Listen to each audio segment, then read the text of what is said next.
Hey everyone, you're watching WisdomShots. During a party, one well-known chef cooked very tasty biryani. So as soon as the biryani was ready, its aroma spreaded all over. So everyone was eager to taste the biryani. So about 100 people were there, they were served the biryani. So just when everyone was about to take the first bite, the chef came out and said, "Folks, there's a small stone in the biryani." As it was of the same color and size of the rice, it was difficult for me to find. So be careful. So be careful while eating. The stone may hurt your teeth. And he went back. The flavor of the biryani is good, the taste is great, but now the fun of eating has gone. So no one was paying attention to the taste while eating. The more they became aware, there was no talk, no gossip, no fun. People ate the food silently. Even the last bite was taken carefully. So after completing the meal, everyone sighed relief for not getting the stone. So they washed their hands. Just then someone noticed that no one got the stone. So they called the chef. "Hey, you said that one of us will get the stone while eating, but nobody got it."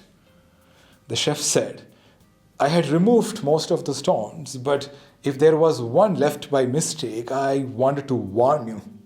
What if? You never know." That was his response. So people started looking at each other. There was no discussion about the delicious biryani. Everyone was exhausted after the meal. I'm sure that we all can relate to this experience. We have this wonderful biryani called life. Unfortunately, for the last 18 months, we're not able to enjoy this biryani life because of this small stone called corona. What if I bite the stone while enjoying the biryani? The possibility of stone is stopping people from enjoying the biryani life. And the chef is our media. There's a difference between being in a worried state all the time and being careful. Being careful, it helps, but worrying too much is not healthy. There is something called worried well syndrome. Have you heard of it? It's a medical term, okay? So recently NIMHANS, National Institute of Mental Health and Neuroscience, Bangalore, so they published an article on this. The worried well is a term that describes people who are in a relatively good health but believe that they are ill or likely to get ill because of the situation. I'm sure that during the peak COVID time, so most of us experience this, right? Even if it is a normal cough, the first thought is, am I COVID positive, right? Then you consult Dr. Google. And Dr. Google will show all kinds of results, which will make you even more confused and worried. This worried well syndrome became popular in the 80s, in 1980s. So governments all over the world were doing AIDS awareness campaigns. As a result, everyone got scared of AIDS. So many people started visiting hospitals for consultations and HIV tests. I remember during my childhood, I used to see many AIDS awareness campaigns by the government. But now we hardly see those. So I was curious, what happened to this virus? Why nobody is talking about it? So I checked the WHO website, and according to World Health Organization data, 37.7 million people globally are living with HIV right now. 37.7 million people. And 680,000 people died of HIV-related illness in 2020 worldwide. There are thousands of people dying out of AIDS every day, but nobody's talking about it because AIDS is an old generation virus, right? So we have our new kid on the block, Omicron, right?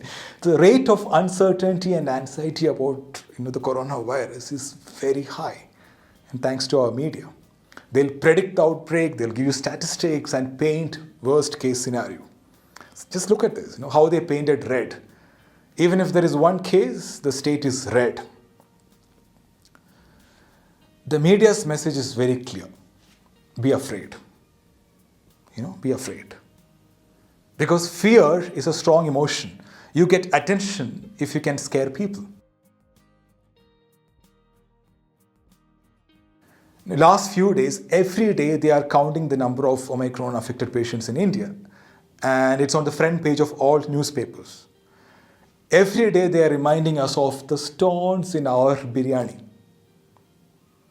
So let me give you some perspective, okay? So we have 1.41 billion people in our country, billion with a B.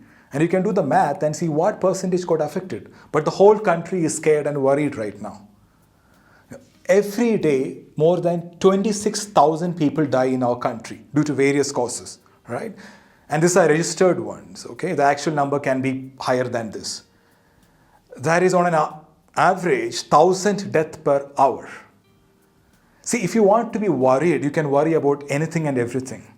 Thousands of people are dying on the road, accidents, right, every day. But that's not stopping people from taking their cars out. The media conveniently package and show what they want to show to trigger fear. My first ever trekking in my life was when I was 13. So we had an environmental camp from school and it was a one-day trekking. So we reached the spot and there was this guy who was briefing us, like do's and don'ts in the forest. He explained about the flora and fauna, all this stuff. So before closing, he made a statement. He said, I want to warn you that there are tigers and elephants in this forest. So instead of enjoying the trekking, all our focus and energy shifted to the tigers and elephants, throughout the day. What if it catches? What if it catches? We are in that situation right now. See, I'm not underplaying the seriousness of the current COVID situation. It is normal to feel worried during times of uncertainty. But extreme worrying is bad. As a matter of fact, constant worrying weakens our immune system. So instead of worrying, we have to be careful. Take all the safety precautions, follow the protocol. But please don't forget to enjoy the beautiful biryani called life. Thank you so much for watching. I'm Sreejith Krishnan. Stay happy, stay healthy.